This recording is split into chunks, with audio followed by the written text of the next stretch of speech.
Assalamualaikum warahmatullahi wabarakatuh. Perkenalkan nama saya Rabiatul Alawiyah dengan NIM S1S1233073 dari kelas KCV Fakultas Teknik Informatika. Pada kesempatan kali ini saya akan membahas mengenai codingan pengenalan pola ke part keempat. Dalam video ini saya akan menjelaskan beberapa codingan dari e-book untuk dibahas lebih lanjut.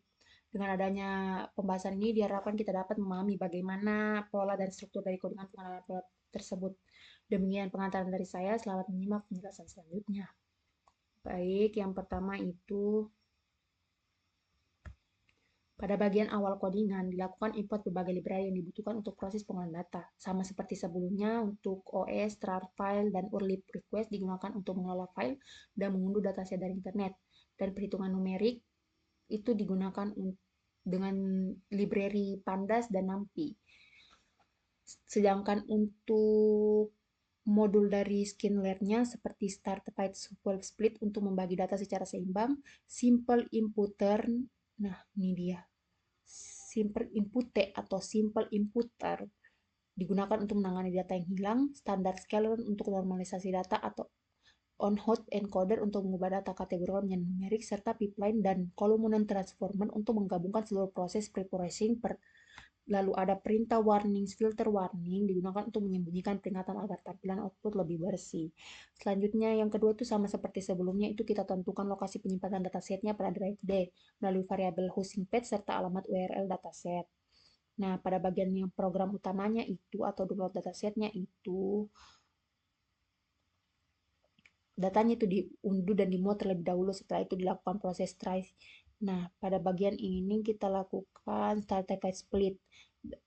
Pada bagian ini kita itu membagi dataset menjadi data training dan testing secara proporsional berdasarkan kategori median income untuk dibuat kolom baru income cat menggunakan PDKT yang mengelompokkan nilai pendapatan ke dalam beberapa kategori. Selanjutnya Stratified Super Split digunakan untuk membagi data menjadi 80% training dan 20% testing dengan distribusi yang tetap seimbang. Setelah pembagian selesai, kolom income cat dihapus karena tidak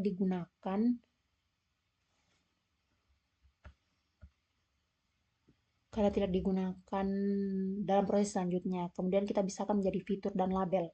Nah, ini kita pisahkan fitur dan labelnya dikarenakan seluruh kolom kecuali median host value, sedangkan label host labels adalah kolom median host value yang akan diprediksi. Setelah itu data fitur dipisahkan lagi menjadi data numerik dan data kategorikal. Data numerik diperoleh dengan menghapus kolom Ocean Proximity. Nah, ini Ocean Proximity karena kolom tersebut merupakan data kategorikal. Pada tahap berikutnya kita buat pipeline numeriknya. Pada data numerik menggunakan pipeline ini terdiri dari dua langkah utama. Pertama adalah simple inputer dengan strategi median untuk mengisi nilai yang hilang pada data numerik.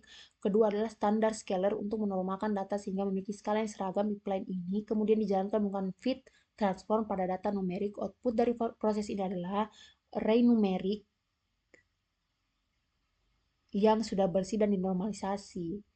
Artinya adalah data numerik telah berhasil diubah menjadi bentuk array, biasanya berupa nilai desimal hasil normalisasi. Nilai-nilai tersebut sudah tidak dalam skala asli, melainkan sudah terdistandarisasi sehingga memiliki rata-rata sekitar 0 dan standar deviasi sekitar 1. Selanjutnya kita masuk ke data kategorikal.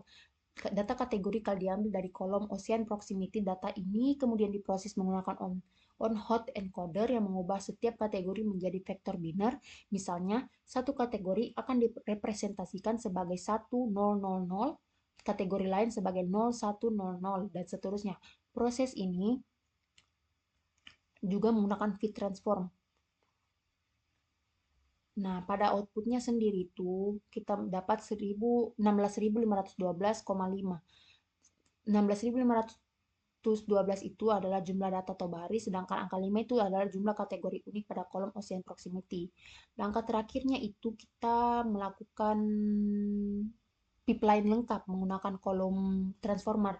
Pipeline ini menggabungkan dua jenis pre-processing, yaitu pipeline numerik untuk kolom numerik, on-hot encoder untuk kolom kategorikal. Kemudian pipeline ini dijalankan menggunakan fit transform pada seluruh data fitur. Hasilnya adalah dataset baru bernama hosting prepared yang sudah melalui seluruh proses pre-processing. Nah, output terakhirnya yang ditampilkan itu ada 16.512,13. 16.512 itu jumlah data trainingnya, sedangkan angka 13 adalah jumlah total fitur setelah pre-processing. Jumlah fitur bertambah karena data kategorikal yang awalnya satu kolom diubah menjadi beberapa kolom melalui proses on-hot encoding data numerik yang telah diproses. Secara keseluruhan, coding ini menunjukkan proses lengkap dalam tahap pre-processing data untuk machine learning, yaitu mulai dari pembagian dataset, pembersihan data, transformasi data numerik dan kategorikal, hingga penggabungan semua proses dalam satu pipeline. Hasil akhirnya adalah dataset yang sudah bersih, terstruktur, dan siap digunakan untuk melatih model machine learning. Baik, mungkin itu saja yang dapat saya jelaskan. Mohon maaf apabila ada salah kata. Billahi taufiq wal hidayah. Wassalamualaikum warahmatullahi wabarakatuh.